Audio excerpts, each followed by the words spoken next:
My name is Emily. I have twin daughters and a husband named Joshua. I became a stay-at-home mom after getting married, dedicating myself to raising our kids. Joshua hardly participated in parenting. And there was a reason for that. I wanted a boy, not a girl. And why twins? That's just my bad luck. Don't talk like that. Our daughters are adorable, right? I'm a CEO, you know?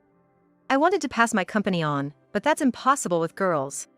Joshua co-founded and ran a company with a friend, supporting each other as business partners. He lost interest in our children the moment he knew they were girls. I thought he might change once they were born, but he didn't. Hey, you're their father. Pay some attention to them. I told you I don't need girls.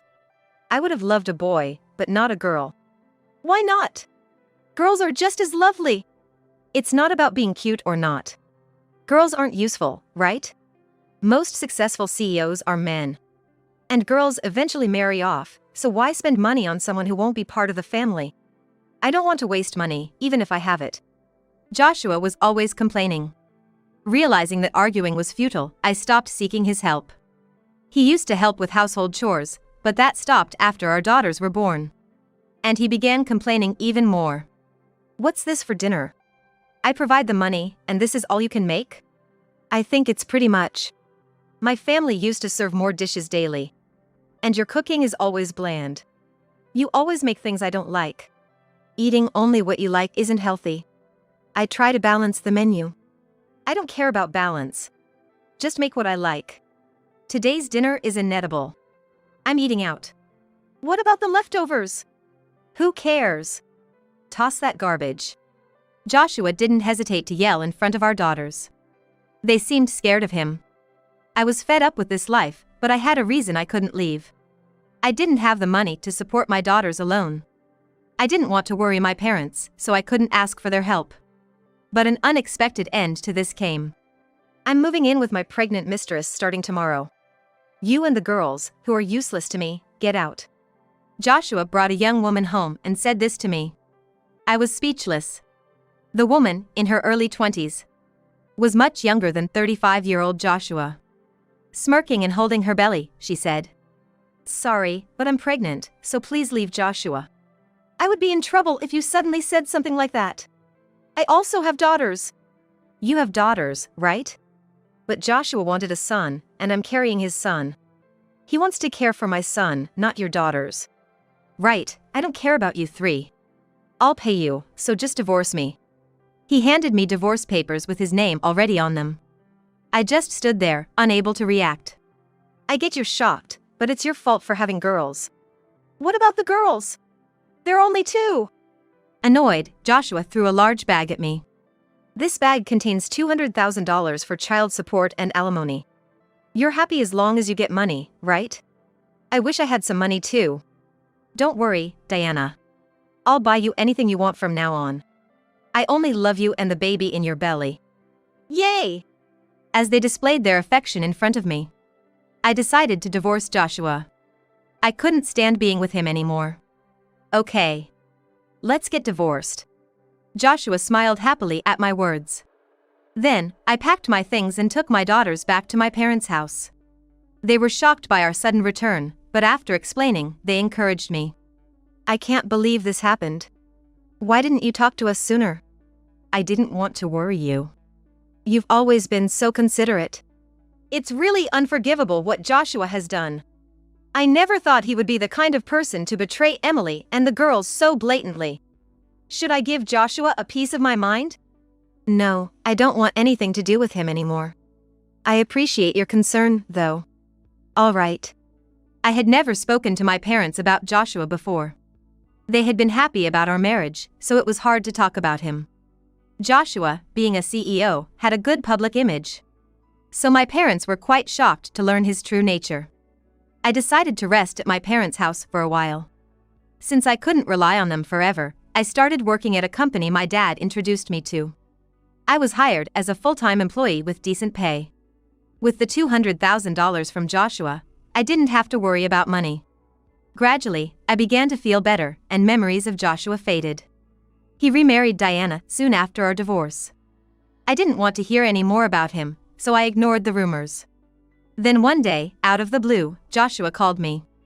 I ignored his calls at first, but he kept calling, so I finally answered. What? Oh, finally! Joshua was panicked and shouted over the phone. Damn it! I was deceived by that woman. You mean Diana? Yes. I thought she was having a boy, but it turned out to be a girl. You didn't know until the baby was born? No, the baby was always a girl. She showed me fake ultrasound pictures from the internet. She lied to marry me. Well, that means Diana really wanted to marry you. Isn't that a happy thing? Take good care of her and the baby. That's not the point. Joshua continued ranting. I wanted to hang up, but he kept talking. He told me things I didn't know. But honestly, I didn't care. She didn't love me, she loved my money. She lied about the baby being a boy just to marry me. But the baby is still yours, right? Yeah. I investigated and it turns out the baby is mine. Then you should take responsibility and raise her. Parenting is hard, but you should work together with Diana. But Diana ran away. What? I was shocked to hear that.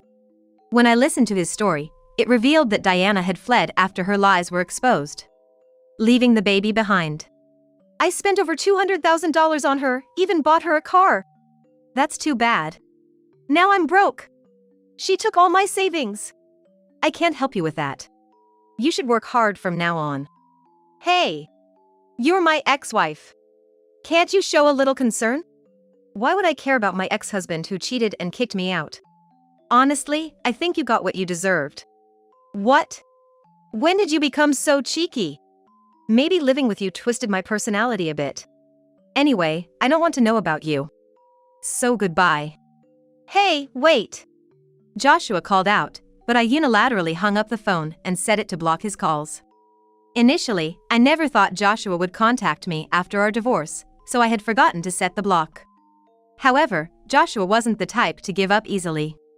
Incredibly, he showed up at my parents' house with his former mother-in-law, holding the daughter he had with his mistress, Diana. His former mother-in-law was the stereotypical meddling mother-in-law. During our marriage, she often said things like, "You're not good enough for Joshua and it's shameful to have daughters." It seems she always doted on Joshua since he was good at academics. Indeed, Joshua was talented, but being spoiled by his mother might have turned him into a selfish man. My parents tried to send the two away, but they wouldn't leave, so I had to deal with them. As soon as they saw me, they started shouting. You! Ignoring my calls! Yeah! Joshua is offering to get back together with you, so stop being stubborn and accept it. You can't live without Joshua's financial support, right? I have no intention of getting back together. Could you please leave? You're causing trouble, I said firmly, glaring at them.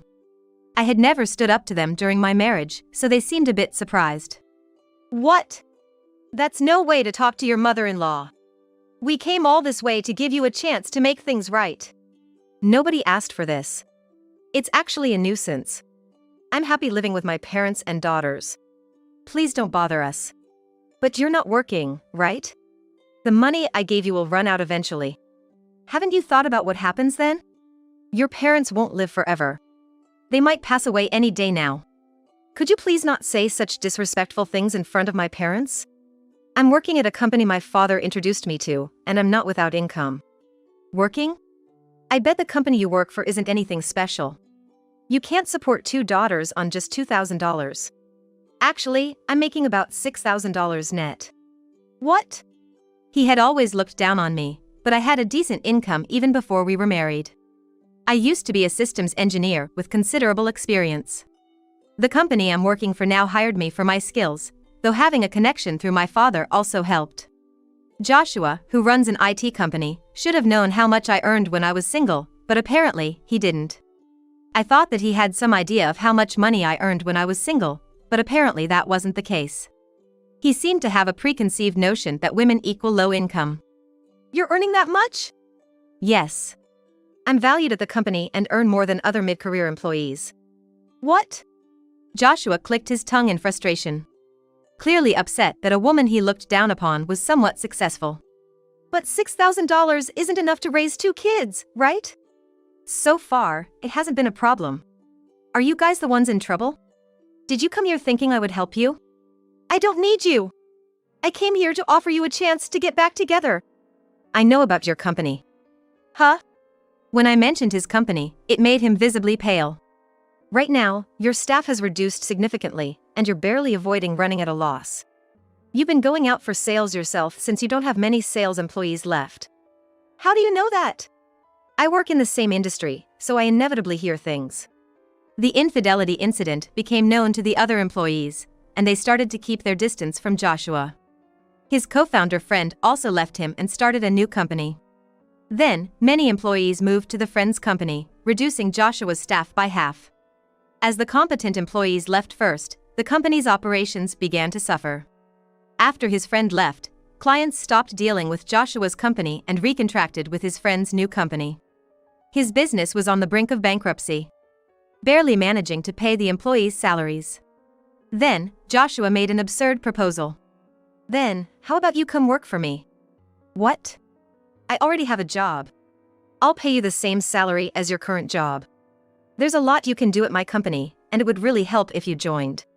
Can you keep the jokes to your face? Who would want to work for a company on the brink of bankruptcy?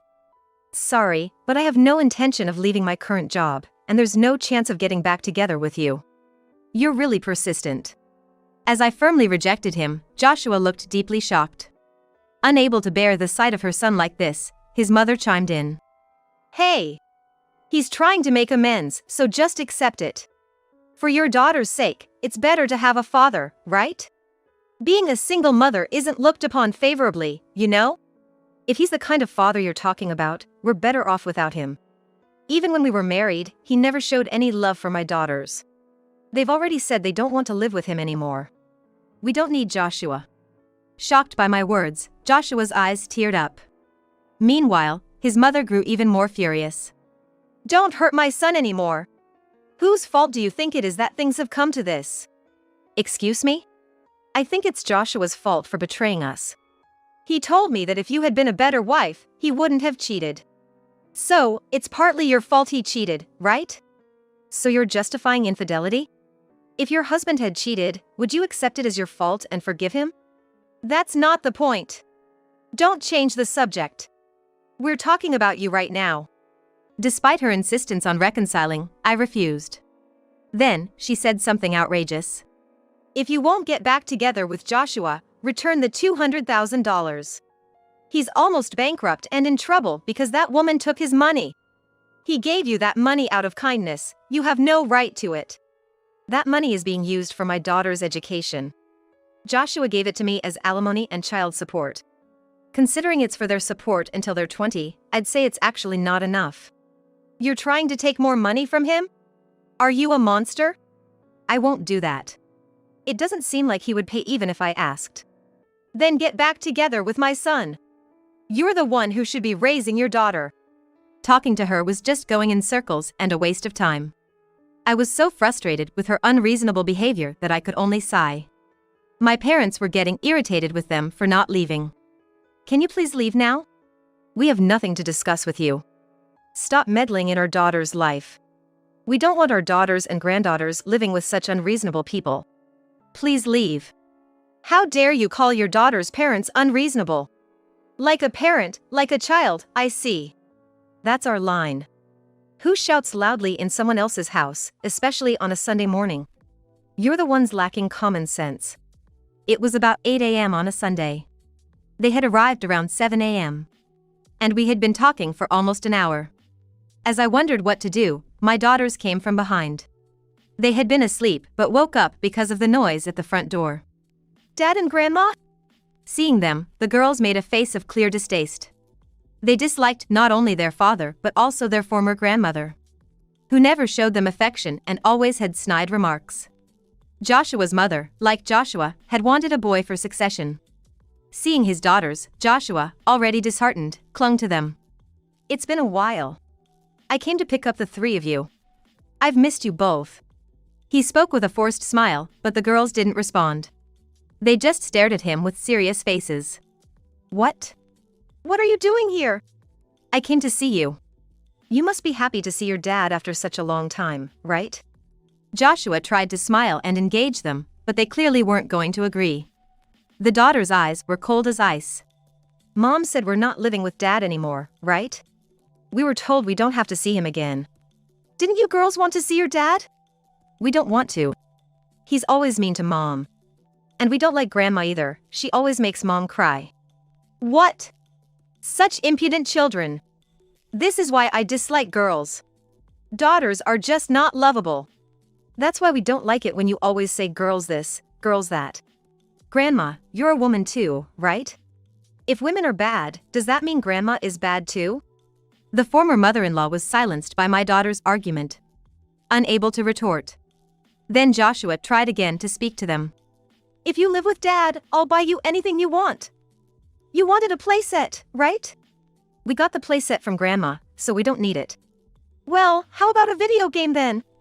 It is coming for Christmas, so we don't need it either. Don't say such sad things. If you're with your father, you can have anything you want. You girls have a lot of things you want, right? Even if we want things, we don't want Dad. If it means living with Dad, we don't need toys or games. What's that supposed to mean? Joshua was visibly shrinking as he was rejected by his daughters. Then they suddenly left and returned, taking surprising action. Get out, mean monster who hurts Mom. Time to defeat the mean monster. The girls had brought dolls and started throwing it at Joshua and his mother, mimicking a scene they saw on TV where villains were sprinkled with salt. Stop that, both of you! Grandma is getting angry. Grandma is always angry. Just leave. You brats. I won't hold back just because you're kids. The former mother-in-law lashed out in a rage, trying to grab them. My father intervened, stopping her from hitting the girls. How dare you treat my granddaughters like that? It's their fault for throwing something. You and your family are uneducated. I'll take these kids and educate them properly. Joshua's mother tried to forcibly take the girls, who were strong until now but began crying. Is something wrong? I looked up to see our neighbor standing at the door, drawn by the crying. He was unaware of Joshua and his former mother-in-law. After I briefly explained the situation, he scolded them on our behalf. If you have no connection with this family anymore, it's pitiful to linger. Please go home. Mind your own business. This has nothing to do with you. Although Joshua had quieted down, his mother's fury was unstoppable. Our neighbor, dismayed, called a police officer he knew. Soon, the officer arrived and took them into the police station. Joshua looked at me with tearful eyes. You really won't give us another chance? Who would want to restart things with you? But I'm worried about our daughters. Don't try to act like a good father now. It's too late. No, I want to live with you three. I've reflected on my past mistakes. You are all I have. You still have your beloved mother. Good luck with your nearly bankrupt company. Shocked by my words, Joshua started crying even in front of the officer. My daughters were appalled. Dad is crying even though he's an adult. Mom, Dad really is uncool. Joshua seemed even more shocked by their words. Eventually, the police took them away. They were severely reprimanded at the station. After that incident, they never came to our house again. The commotion made them infamous in a bad way. Perhaps they were too ashamed to show their faces. I didn't want to see them again, so maybe it was for the best. From what I heard, Joshua lost contact with the woman and was left to raise his daughter alone. His company failed, and he was saddled with debts. The company also had some debt, so it seems that he had to take on debt.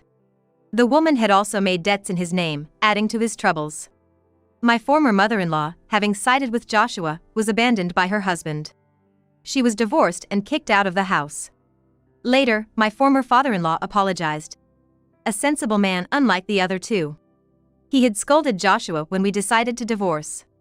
Now, Joshua and his mother live together, barely getting by with her looking after the child and him working part-time.